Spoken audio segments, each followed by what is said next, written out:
Apple's iPhone X event yesterday wasn't just about its latest pocket computer.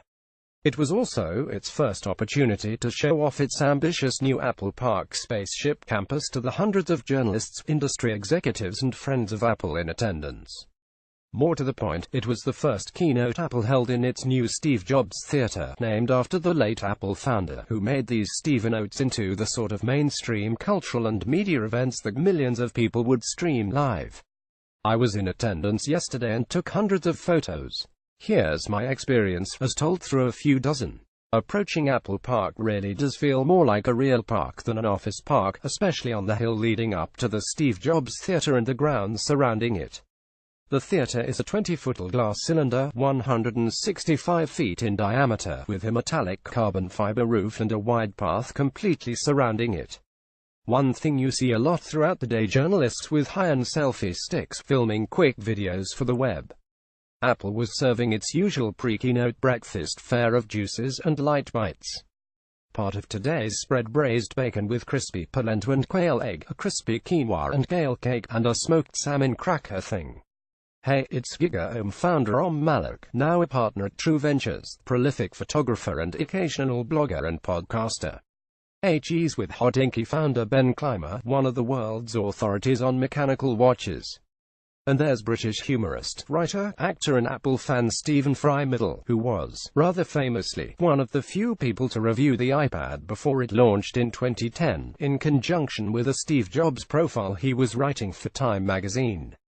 Up on the bluff, there's a temporary structure set up for TV crews to do live remote broadcasts. Here's your author on CNBC before this photo shoot. Here's a kid who was apparently covering the event for the Ellen DeGeneres show, with the main Apple Park spaceship ring building in the background. I've stumbled onto daring Fireball author John Gruber Middle and TechCrunch editor-in-chief Matthew Panzarino left, who are live streaming via Periscope. On the right is longtime tech writer and editor Charles Arthur. Inside, a crowd is gathering to head downstairs for the event. The calm before the storm. Stephen Fry snaps a photo of the Steve Jobs Theater sign. And we're inside. It's a theater, but it's nice. The chairs, around 1,000 of them, are big, leathery and comfortable, with power outlets. The Wi-Fi works.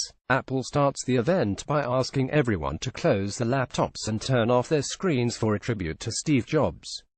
It was a touching moment and a pitch-perfect debut for the theater. After that, it's on with the show. I won't trouble you with keynote photos, my Vantage Point wasn't special, nor was my camera lens. But here's Apple COO Jeff Williams introducing the new Watch Series 3. After the keynote, a gentle rush for the door, and a newly revealed hands-in area where Apple's new iPhones and watches are on display. Within a minute, I was one of the first people in the world photographing the iPhone X, then it got busy. The phone looks nice, by the way. There are a few things that will take getting used to, such as its missing home button. But the screen looks amazing. Here's the other side, covered in glass to support wireless charging.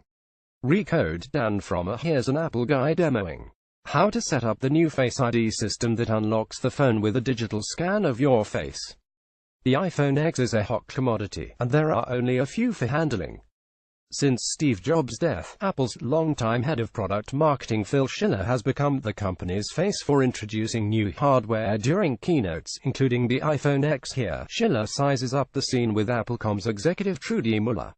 A look at the new Apple Watch Series 3, which supports built-in cellular for the first time. Other executives have now arrived for photo ops, and everyone wants a Tim Cook selfie. Here's Laurene Powell Jobs, founder of Emerson Collective and widow of Steve Jobs, wearing a classy gold Apple Watch. She attends many of these keynotes. Bonus: watch her Code Conference interview here. Tim Cook and Apple's Chief Design Officer Johnny Ive Orange, who not only leads Apple's product design but played a key role in designing Apple Park. Want a taste of the uniqueness of this building? Well, here's a special spinning elevator, for starters. The handrails are carved into stone, with impeccable attention to detail. The part of the handrail where your hand touches is somewhat rough for grip, while the inner part where your fingers glide has been polished. It's like an Apple product. It is an Apple product. It's just a beautiful, special building, and will be a great venue for events like this for years to come. Things are starting to wind down, and I have a plane to catch, so that's it for today. Beam me up.